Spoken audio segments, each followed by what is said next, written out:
sin kong bonaramahia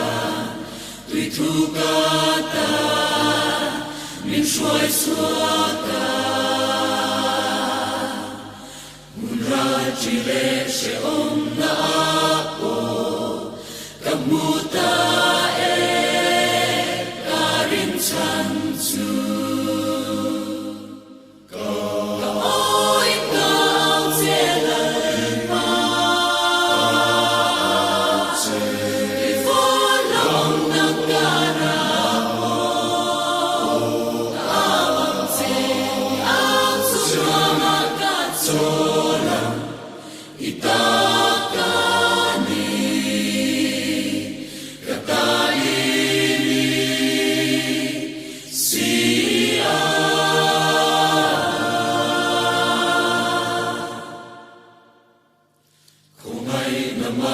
Chuan bin song hu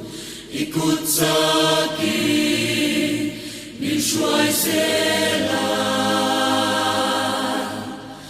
harsat na ben min bom ve ma se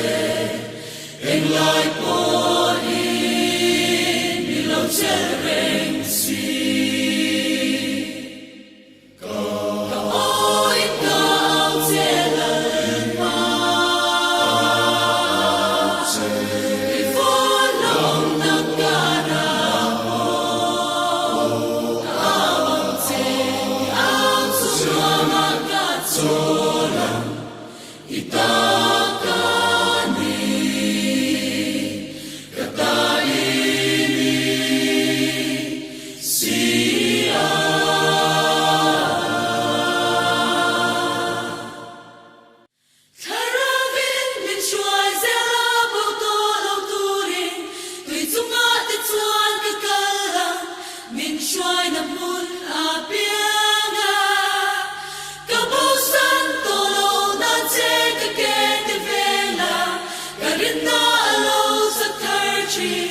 San dam tu kia ngạc nghe chua